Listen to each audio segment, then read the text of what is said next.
Hello to all. सो अभी हम करने वाले हैं क्वेश्चन नंबर 5 ऑफ एक्सरसाइज 14.1। अब इसमें हम देखते हैं क्वेश्चन में क्या बोला गया है।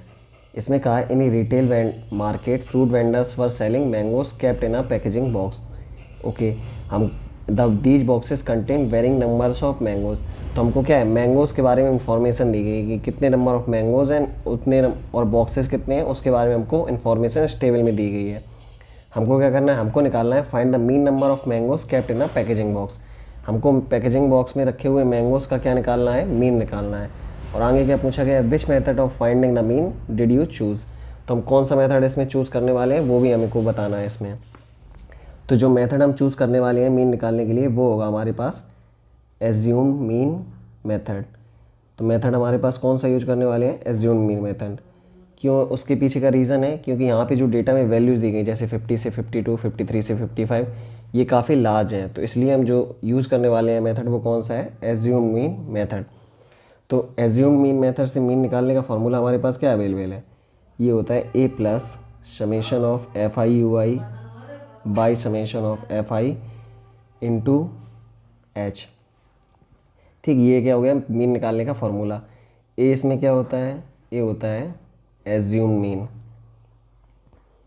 एंड एच क्या होता है, एच होता है हमारा क्लास साइज। ठीक, ये क्वेश्चन में बाकी नॉर्म सारे कुछ एक्सरसाइज 14.1 के सारे क्वेश्चन जैसा ही है, बट इसमें थोड़ा सा डिफरेंस है। यहाँ पे क्या है, रेंज सारे क्वेश्चंस में हमने देखा था कंटिन्यूस होती है, जैसे 52 के बाद यहाँ पे भी क्या आता था 52 ही, बट इसमें क्या है 52 के बाद क्या आया है 53, ऐसे ही 55 के बाद क्या आया है 56। बस यही प्रॉब्लम है इस वाले में। तो जिससे क्या हो रहा है, ये डेटा कंटिन्यूस नहीं है, तो इसको हम पहले क्या करेंगे, कंटिन्यूस में चेंज करेंगे। ठीक, तो उसके लिए हम क्या करते हैं, दोनों जो लोअर लिमिट है और जो अपर लिमिट है दोनों में से क्या करेंगे 0.5 सब्ट्रैक्ट कर देंगे। जस्ट फॉर एग्जांपल जैसे 50 से 0.5 सब्ट्रैक्ट किया 0.5 तो ये कितना आएगा 49.5।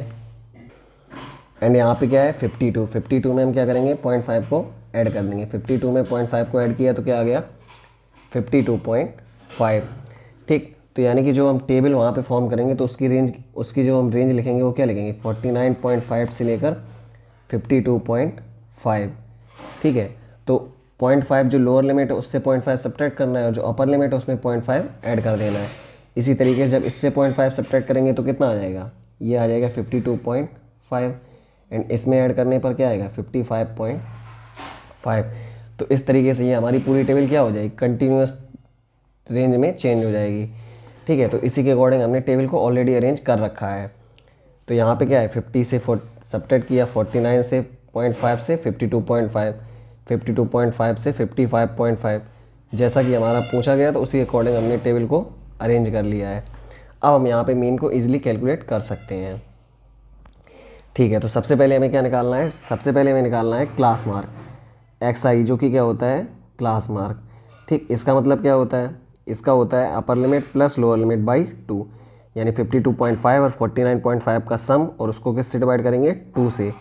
तो यहाँ पे कितना आ जाएगा, ये आ जाएगा 51। सेम वे में 55.5 और 52.5 का सम किया और किससे डिवाइड किया 2 से, तो ये कितना आने वाला है 54 एंड 58.5 55.5 डिवाइड बाई 2 57। तो यहाँ पे डिफरेंस कितने का क्रिएट हो रहा है 3 का। तो इसी के अकॉर्डिंग नेक्स्ट क्या आएगा 60 एंड इसका नेक्स्ट 63। अब हमने क्या निकाल लिया, यहाँ पे क्लास मार्क्स निकाल लिए। अब हमें जो निकालना है वो क्या निकालना है D I. D I equals to क्या होता है एक्स आई माइनस ए। अब एक्स आई माइनस ए मतलब क्या है, यहाँ पे ए होता है हमारे पास एज्यूम मीन, ए जो कि होता है क्या एज्यूम मीन। ठीक, तो यहाँ पे एज्यूम मीन की वैल्यू हमने मान ली 57।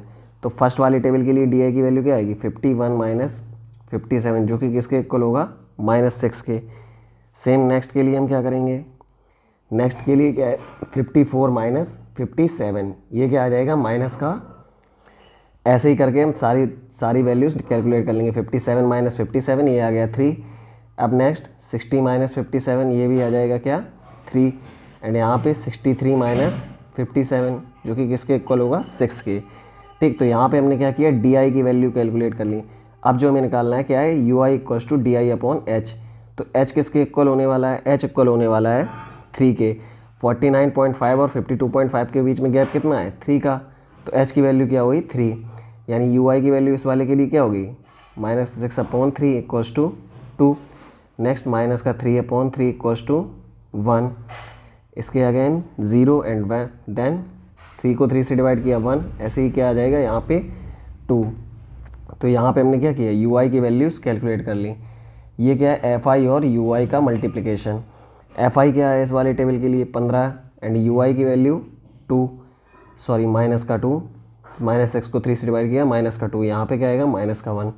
तो -15 और -2 का मल्टीप्लाई माइनस का 30, 110 और -1 का मल्टीप्लाई माइनस का 110, यहाँ पे 0, ठीक। एंड यहाँ पे जब मल्टीप्लाई कर रहे हैं तो क्या आ जाएगा 115 और 25 2 ज़ा 50।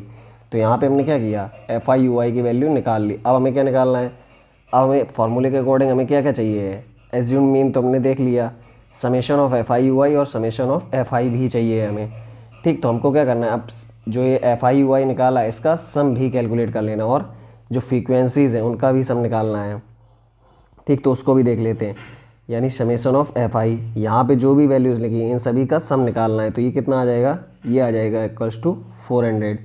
इसी के अकॉर्डिंग एफ आई यू आई का जितनी भी ये वैल्यूज़ देंगे इनका सम कितना आ जाएगा, ये इक्वल्स टू आ जाएगा 25, ठीक। तो ये क्या आ गई, summation of f i u i की वैल्यू और ये समेशन ऑफ एफ आई की वैल्यू, ठीक है। तो अब हम क्या करेंगे, सारी चीज़ें तो हमने कैलकुलेट कर ली हैं क्वेश्चन के लिए, अब इसी को हम फार्मूले में अप्लाई करके डायरेक्ट आंसर अपना कैलकुलेट कर सकते हैं। तो इसके लिए हम चलते हैं नेक्स्ट पेज पर, ठीक है। तो लास्ट टेबल में हमने ये सारी वैल्यूज़ कैलकुलेट कर ली थी।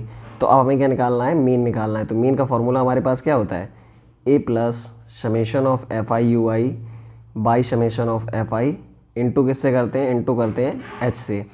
यहाँ पे ए की वैल्यू क्या थी 57, summation of f i u i जो हमने कैलकुलेट किया था टेबल में वो कितना आया था, वो आया था हमारे पास 25 एंड समेशन ऑफ एफ आई की वैल्यू 400। मल्टीप्लाई किससे करने वाले हैं, एच यानी कि 3 से, ठीक। तो अब यहाँ पे क्या होगा, जो भी कैंसिल होता है उसको कैंसिल, 25 बन जाए, यहाँ पे कितना आ जाएगा, ये आ जाएगा इक्वल्स टू 16। तो यहाँ पे क्या होगा 57 प्लस 3 बन जा 3, 57 प्लस 3/16, ठीक है। जब 3/16 को सॉल्व करेंगे हम डिवाइड करके तो ये कितना आ जाएगा, ये इक्वल्स टू आ जाएगा 0.18, यानी फाइनल आंसर हमारा किसके इक्वल है 57.18 के। यानी इस क्वेश्चन के लिए मीन की वैल्यू क्या है, मीन इक्वल्स टू है हमारा 57.18। तो हमने यहाँ पे क्या किया है, मीन तो कैलकुलेट कर लिया है, मीन की वैल्यू क्या आई 57.18, और जो मेथड यूज़ किया है वो कौन सा था, वो था हमारे पास एज्यूम मीन मेथड, जिससे हमने मीन को कैलकुलेट किया है। Reason for choosing assume mean method वो था क्योंकि इस टेबल में जो डेटा की वैल्यू दी गई थी वो लास्ट थी, इसकी वजह से हमने एज्यूम मीन मेथड को यूज़ किया है यहाँ पे। एंड इसी के साथ ही हमारा वीडियो फिनिश होता है। आपके जो भी डाउट्स होते हैं आप मेरे को बता सकते हैं। Thanks for watching.